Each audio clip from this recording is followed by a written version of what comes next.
देखिए भाई लोग, उसके बाद हम लोग का नेक्स्ट जो टॉपिक है वो कह रहा है कि पोटेंशियल जो है, potential energy of an electric dipole kept in the uniform electric field. मतलब कि यूनिफॉर्म इलेक्ट्रिक फील्ड में अगर कोई डाइपोल रखा गया है, यूनिफॉर्म इलेक्ट्रिक फील्ड है, ठीक है, उसमें कोई डाइपोल मान लीजिए रखा हुआ है, ठीक है, किसी एंगल से उसको रोटेट करा जा रहा है, कह रहा है कि पोटेंशियल एनर्जी क्या होगा of an electric dipole kept in the uniform electric field.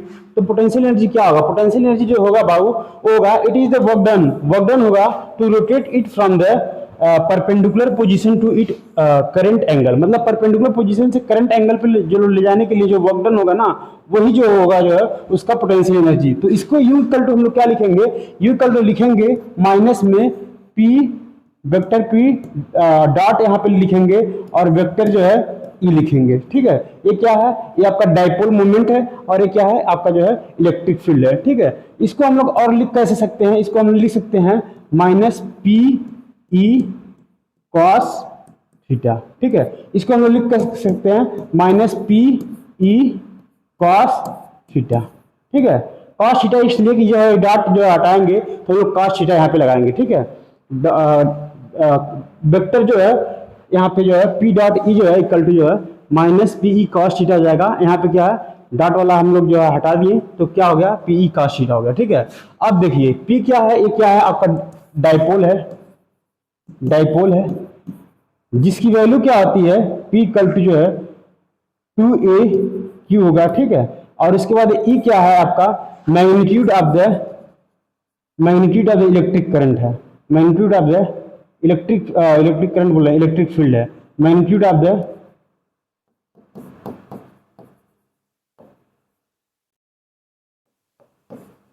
Electric field, ठीक है, मैग्नीट्यूड ऑफ इलेक्ट्रिक फील्ड। और जो थीटा है, कास थीटा की वैल्यू जो है वो एंगल बिटवीन द पी और ई है, पी और ई के बीच में जो एंगल है वो है थीटा। जो है क्या है? थीटा जो है आपका जो है एंगल बिटवीन द एंगल है, ठीक है, पी एंड जो है ई के बीच में जो है एंगल है, ठीक है। अब देखिए इसमें भी कई सिचुएशन बनते हैं, कई कंडीशन बनते हैं, स्टेबल वाला, ठीक है, मैक्सिमम टॉर्क वाला और अनस्टेबल इक्विलिब्रियम। स्टेबल इक्विलिब्रियम कब माना जाएगा? पहला क्या है? स्टेबल वाला। स्टेबल तब माना जाएगा जब आपका जो है कॉस थीटा जो है कितना हो जाएगा? जीरो होगा, ठीक है। जब कॉस थीटा की वैल्यू जीरो होगा तो क्या होगा? स्टेबल माना जाएगा। स्टेबल इसलिए कि हम लोग पीई जो है पी कॉस थीटा लिखेंगे तो कॉस 0 डिग्री की वैल्यू जो होता है वो क्या होता है? 1 होता है। तो यहाँ पे क्या लिखेंगे? माइनस वाला में है, ठीक है, ये माइनस वाले में है, माइनस पीई, तो माइनस जो है पीई माइनस पीई और उसके बाद जो है यही जो है उसका जो है ये क्या होगा? स्टेबल वाला हो गया। दूसरा क्या है आपको? मैक्सिमम टार्क के लिए, मैक्सिमम टार्क के लिए जो है सेकंड जो है मैक्सिमम टार्क के लिए, मैक्सिमम टार्क, मैक्सिमम टार्क के लिए जो है आपका ये वैल्यू जो आएगा ये इसमें जो है थीटा 90 डिग्री हो जाएगा, तो इसमें जो है P E minus P E cos theta, ठीक है। थीटा क्या है? 90 डिग्री है, तो कॉस 90 डिग्री की जो वैल्यू होती है वो जो होता है 0 होता है। तो टोटल कितना हो जाएगा? ये वैल्यू जो है 0, और किसी भी नंबर में अगर हम लोग 0 से मल्टीप्लाई करेंगे तो टोटली वो क्या हो जाएगा? 0 हो जाएगा। थर्ड वाला केस आता है, थर्ड वाला क्या कह रहा है? थर्ड वाले केस में मतलब जो है अनस्टेबल इक्विलिब्रियम, अनस्टेबल। अनस्टेबल तब होगा जब थीटा इक्वल टू क्या होगा? 180 डिग्री होगा, ठीक है, थीटा इक्वल टू 180 डिग्री होगा। और जो है इसका फार्मूला क्या होता है? माइनस पीई कॉस थीटा लिखते हैं। तो कॉस थीटा की जगह पे जो है अब जो थीटा इक्वल टू 180 डिग्री है, कॉस थीटा जो है 180 डिग्री की वैल्यू क्या होता है? -1 होता है। तो इसको जो हम लोग क्या लिखेंगे?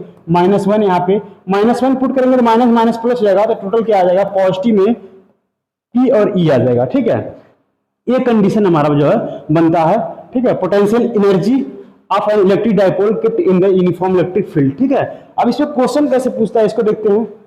देखिए कह रहा क्वेश्चन में कह रहा है कि इलेक्ट्रिक डाइपोल है, an electric dipole with an dipole moment of the 6 × 10⁹ coulomb है, coulomb meter is placed in the uniform electric field of the 3 × 10 power जो है 4 वोल्ट पर मीटर, ठीक है, वोल्ट पर मीटर। कह रहा है calculate the potential energy of the dipole if it is oriented at the 60 degree angle पे जो है ओरिएंट हो रहा है in the direction of electric field. तो हम लोग फार्मूला क्या लिखेंगे? यू इक्वल टू लिखेंगे माइनस पी और ई कॉस थीटा। ठीक है, अब थीटा की वैल्यू कॉस थीटा जो है यहाँ पे जो थीटा है कॉस 60 डिग्री दिया है, तो कॉस 60 डिग्री की वैल्यू क्या होता है 1/2 होगा। ठीक, अब देखिए तो यहाँ पे हम लोग वैल्यू पुट करते हैं तो माइनस हो गया, और ई की वैल्यू क्या है 6 इंटू पी की वैल्यू 6 इंटू 10 पावर जो है यहाँ पे 9 हो गया, और इंटू जो है ई की वैल्यू क्या है, ई की वैल्यू है 3 इंटू 10 टू द पावर जो है आपका 4 हो गया।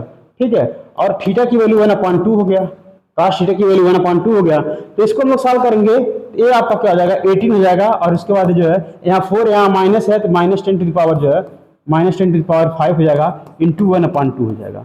ठीक है, 2 से इससे कटेंगे तो कितना आ जाएगा 9 हो जाएगा, तो इसकी आंसर क्या आएगा 9 इंटू 10 टू द पावर जो है 5 जो है, यही आपका क्या है पोटेंशियल एनर्जी, इतना जो है जूल, यही यू की वैल्यू आया है।